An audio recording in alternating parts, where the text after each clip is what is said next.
So to our top story, voting disrupted at polling stations across Thailand. 11 polling booths have been shut down in total after anti-government protesters blocked district offices from distributing election papers. Activists have also been blockading roads and preventing voters from reaching polling stations.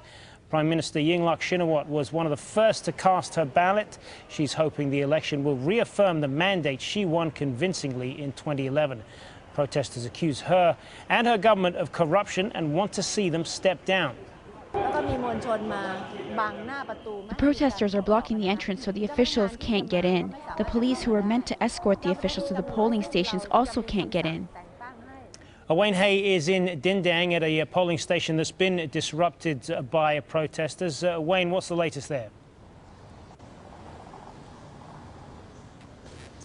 Yes, the disruption here was caused because anti-government protesters had prevented ballot papers being distributed from a government office. So the local election commission officials said they simply couldn't hold the poll today, and that is what we've seen in 2 other districts as well in the capital city. So that is 3 in total where voting cannot take place today. Also major problems in the south of the country, 9 provinces there. There will be no voting today. Not so much of a surprise down there because that is a stronghold of the opposition Democrat Party, which has boycotted this vote, and indeed some candidates down there couldn't even register for this election some weeks ago because they were blocked by protesters.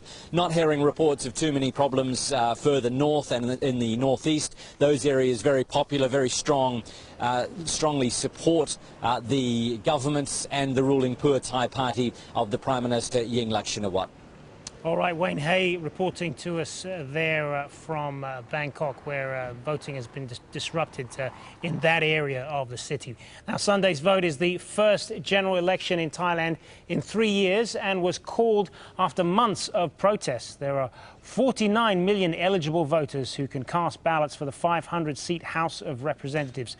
Over 2 million people registered to vote early on the 26th of January, but 440,000 were unable to cast their ballots. They were blocked from entering polling stations by anti-government protesters. They will, however, get another chance later this month. In the 2011 elections, Prime Minister Yingluck Shinawatra's Pheu Thai party won 48% of the vote, putting her in power.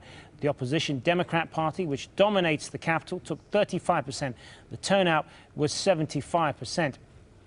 Well, Kim McQuay is the Asia Foundation's country representative to Thailand. He joins me live now from Bangkok to talk more about this. So I'm sure you heard there the reporting from our correspondent about polling being called off in a number of areas in Bangkok, the opposition boycotting the election. So a lot of disruption here. It all begs the question, how valid or how credible will these results be?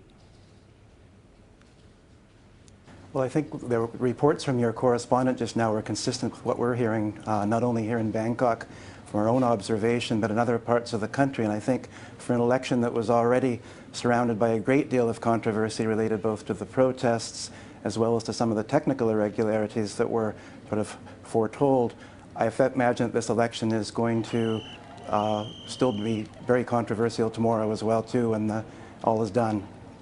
And is it likely then that this election is only going to risk polarizing things further in Thailand, because there is the imminent possibility of legal challenges as well?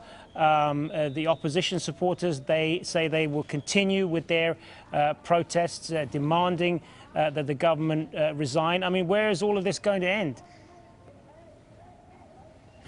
I fear that we are going to see an ongoing tensions going forward. You know, if the election had proceeded in ordinary circumstances, then I think the expectation was that we would have seen results similar to 3 years ago with a decisive Pheu Thai victory. It would have been the 6th victory in succession. But because of this combination of issues and disruptions, then I think that we were likely going to see the anti-government protesters continue to be steeled for further action. And to perhaps a number of casual observers who aren't familiar with the politics in Thailand and how it's worked over the last few years, when they look at this, they will think if the opposition, if they have a problem if they don't like this government and the way it's doing things, then the way to go about changing that is through the ballot box. So the question becomes, why can't they do that? Well, that's a question that's been raised by many international observers. How is it that you have a government that has been returned through a decisive election victory 3 years ago finds itself under such controversy? And what we've seen in Thailand over the last decade really is a real tension between those that believe in sort of a stewardship style of governance where the election results can be challenged or individual political actors can be challenged versus the sanctity of the electoral vote. And I think really what we're headed for in due course in Thailand is a lot of introspection on the part of those that hold that traditional view about what they can do in order to mobilize the kind of mass appeal that we've seen the Pheu Thai government consistently mobilize over several elections. We will certainly be following all of the developments in Thailand over the coming days, and good to get your perspective on this Kim McQuay in Bangkok for us. Thanks very much.